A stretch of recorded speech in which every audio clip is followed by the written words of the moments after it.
jitendriyani karta chitantakaranam chideva chideva sarvam paramartharupam chideva dehastu chideva lokash chideva bhutani jitendriyani karta chitantakaranam chideva chideva sarvam paramartharupam.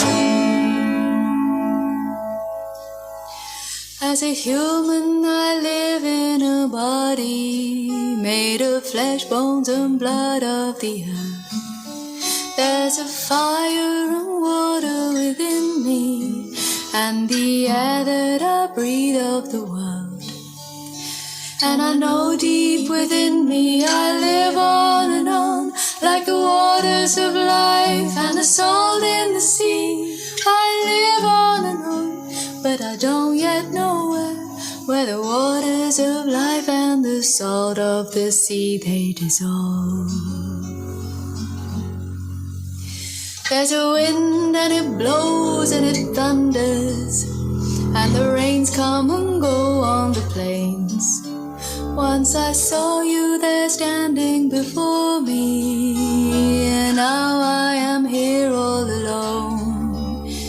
And I know deep within me you live on and on like the waters of life and the salt in the sea. You live on and on, but I don't get nowhere when the waters of life and the salt of the sea they dissolve.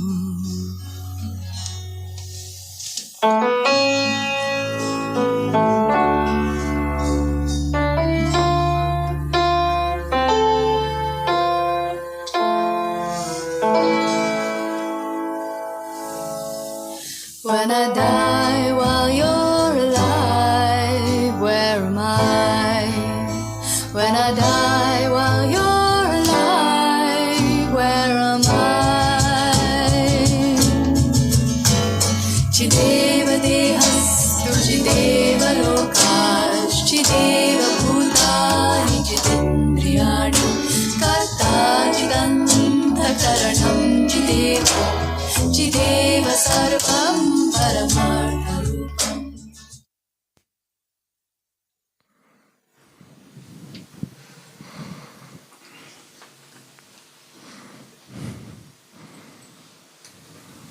Om Shanti. In desolate moments, it's your hope that lingers. For wounded hearts, it's your solace that hunger. Every heartbeat longs for you, yet your traces remain elusive. Empty eyes question themselves. The cries of peace leave us restless. Flowing blood bleeds as your signs fade away. The soul feels frozen. Time seems to have stopped. On the ruins of shattered dreams, your world has moved on. Light of God, where are you hiding?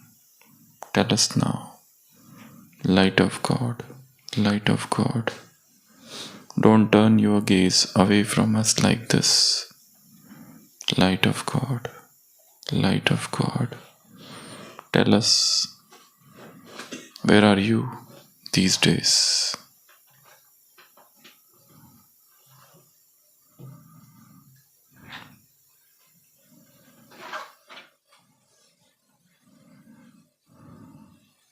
The human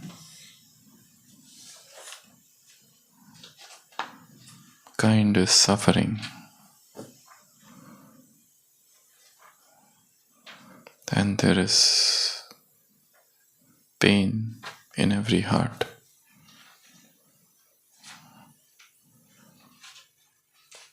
And every mind is so peaceless. It is searching for the divine guidelines for the divine guidance. This search, this quest for peace.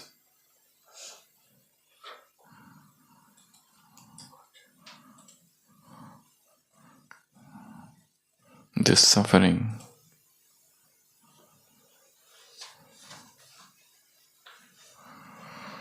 When will it end?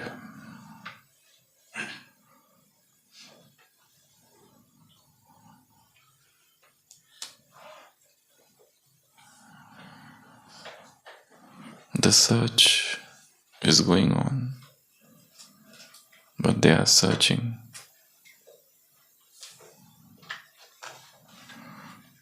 at wrong place. There was a king and he fell sick, and nothing was working. The royal physician were at their wits' end. No solution, no treatment was helping, and his condition was deteriorating day by day. The king was ill at ease, not understanding what to do. The whole royal family and all the subjects were distressed by this incurable malady.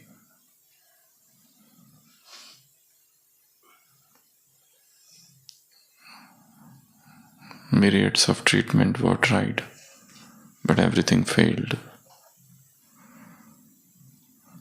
And his condition was deteriorating day by day, and there were slim chances of survival.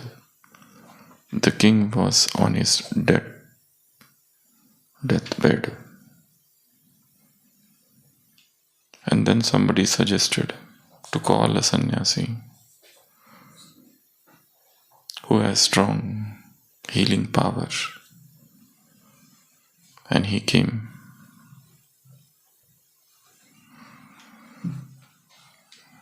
The king was suffering.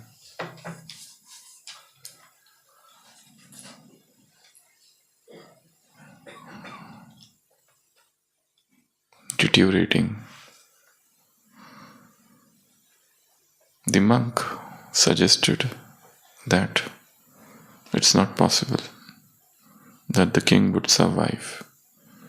There is a treatment, but I cannot tell that treatment. The king pleaded, please tell. The monk said, no, you won't be able to do that. It's very tough and cruel. The royal family, the family members requested the sage, but he said, no, it's very difficult. Or rather, it is impossible for you all to do that. But yes, if that treatment is tried, the king's life would be saved 100%. And he started to go back. Everybody stopped him, requested him, pleaded before him, begged him. Please tell the treatment. How can king's illness would go away? And then the sannyasi said, you will have to kill 10,000 children. And with the blood of those children, give the king a royal bath. Everybody was shocked to hear the treatment. To kill 10,000 innocent children and with their blood to bathe the king. King said, it is preposterous. I will never concede to this. It is absolutely nonsense. But then the other family members said, we can try. King said, no, I cannot sacrifice innocent children for myself. And there was differences of opinion. Some said that you are more important. If you are alive, you can save 10 lakh children. The king said, no, I cannot. Some expressed doubt. Who is this monk and why should we believe in him? But then there was no hope, and king's condition was deteriorating day by day. And the only solution was to kill 10,000 innocent children. With much unwillingness, initially the king was made to agree, reluctantly agree, and the sannyasi said that the date is after 6 months when this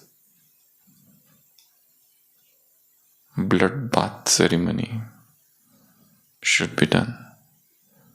The king was worried. He would see only children everywhere. He was distressed, not understanding what to do. Every moment was a moment of grief. Every moment was the moment of suffering.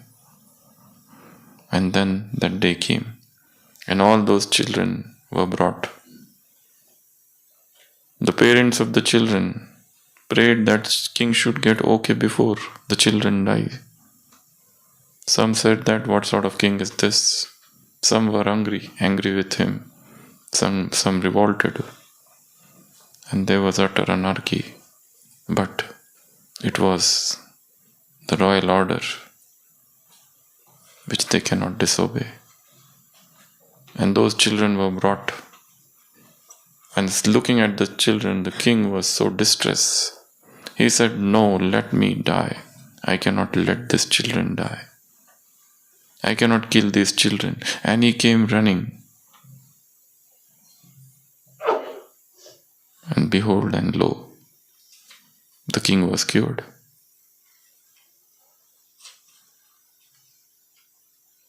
And everybody was shocked. What happened? The sannyasi was called back. How is that? The children were not killed and the king got cured. And the monk said,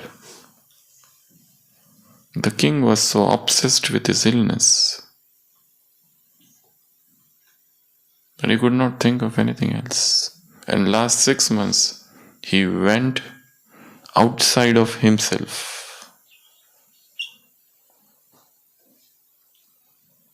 thinking, worrying, getting disturbed. And there was a sense of selflessness which was created. He could not think of his own comfort and his own disease. His heart went out, and there was compassion, and there was mercy. And in this lies the cure, the healing. The healing takes place when you move out of yourself.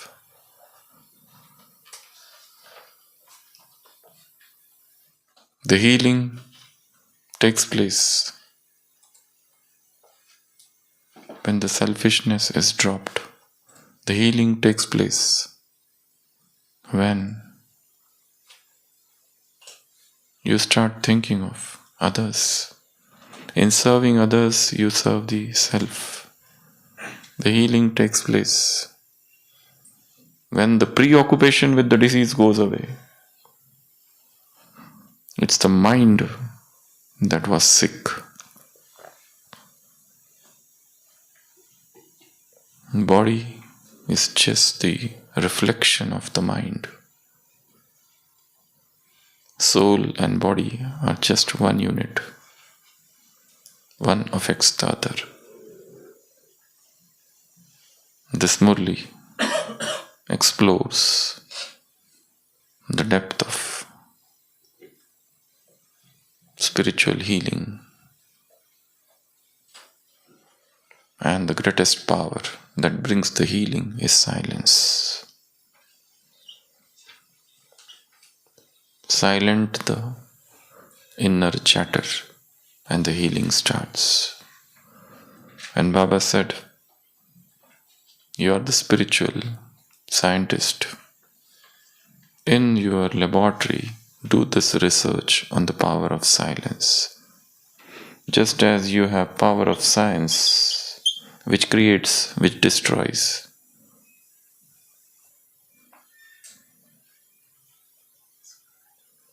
Which brings transformation. Just as you have power of science, which creates upheaval and which creates and which can give you rest. All the 5 features of science. The power of silence is even bigger than that. You have not known till now what is the power of silence.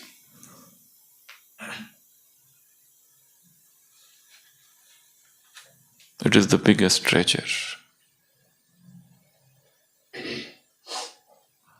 The more you move towards soul consciousness from body consciousness, your power of silence increases. The more you practice soul consciousness, your vision changes. So Baba said to experiment on your body, your mind, your vritti, your sanskar, your actions, your connections and relationships, and on atmosphere. See what happens. Somebody is shouting, somebody is opposing, somebody is criticizing. You are silent.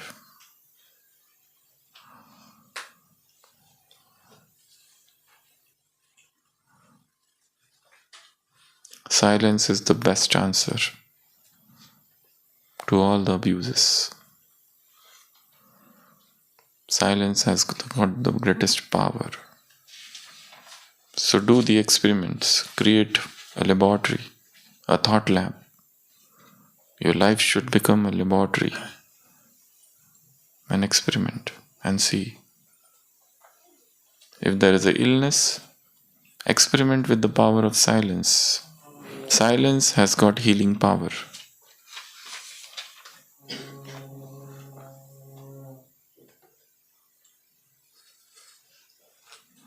Karma bhog, karma bandhan, the bondages of karma would turn into karma sambandh. Karma bhog would reduce to a line on the water. From the crucifix to the thorn, and from thorn to cotton. You will see miracles. The soul is very powerful. Just keep on thinking of soul. Think of power of soul, the length of soul, the depth of soul, the width of soul, the dimensions of soul, the subtlety of soul, the nature of soul, the form of soul, the journey of soul, the sanskar of soul, the surrender of soul, the purity of soul, the divinity of soul. Shift your focus from body to soul. Whilst you move, whilst you do, whilst you come in connection, just keep on thinking on Atma Tattva. Satchit Sukham Paramahansa Gatim Turiyam. Think of this Pratasmara Miridi Sansfuradatma Tattvam. Early morning when you get up, think of what is soul, who is soul. 24/7, keep on thinking. Not about the problems, not about people, not about persons, not about situations, but about souls. When you see others, see them as soul. When you are interacting with others, you are interacting with a set of sanskar, a soul.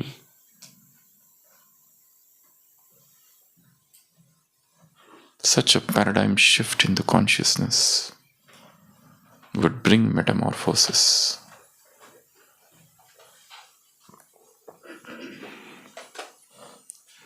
So the first experiment is non-verbal communication.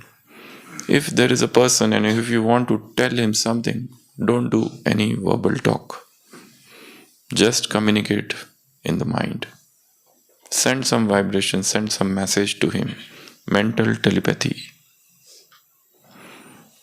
The second is send vibration of peace. If you know a soul who is troubled, if you know a soul who is suffering, if you know a difficult space, a difficult situation, send vibrations. These vibes are your tool.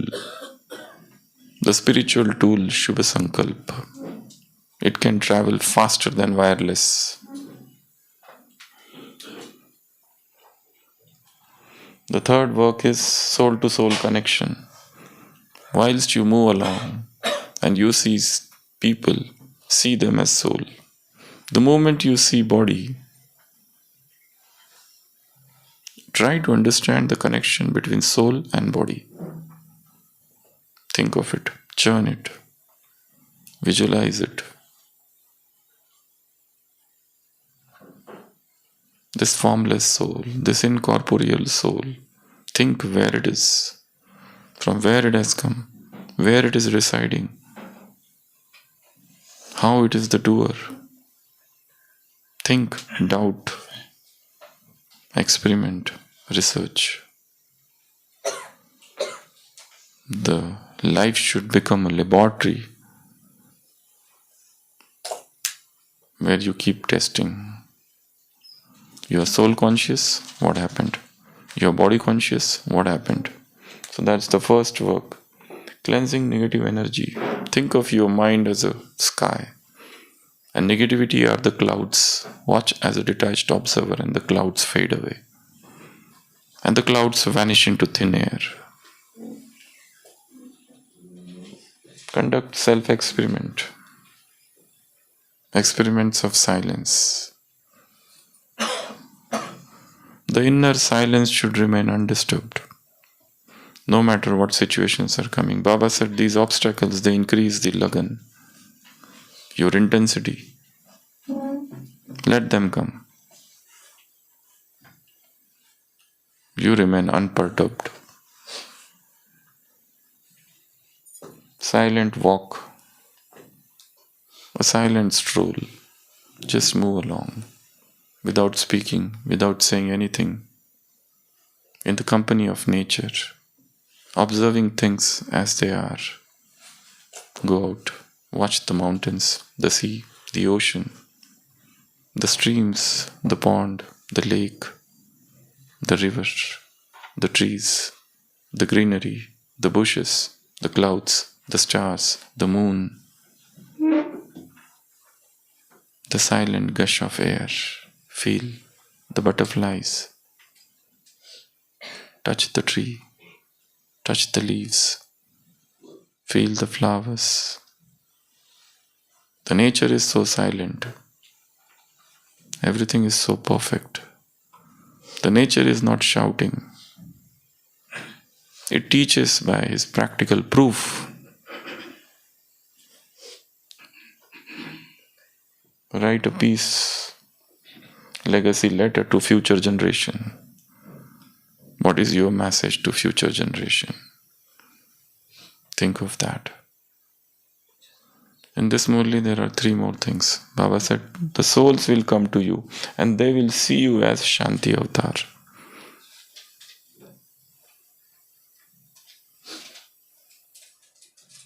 Shanti Kund. They will get attracted, pulled towards you, and you can do thought transmission. And your tool is Shiva Sankalp, pure intention. Pure intention is like Wi-Fi. It connects everything. Just like this. Connect everything. With strong signal. But if the signal is weak, you will keep buffering. So first experiment on yourself and then on others. It's like you are giving diet advice to somebody whilst you are eating samosa.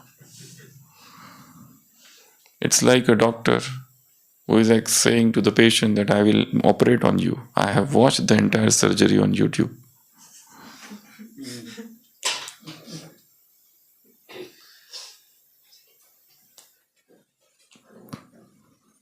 These are the flowers.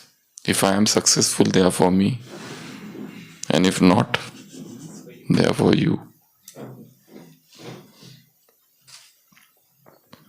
Baba uses the word silence and peace synonymously. So be a peace messenger. Be a lighthouse of peace. Spread peace. The world is suffering. It needs peace. The world is peaceless and in pieces.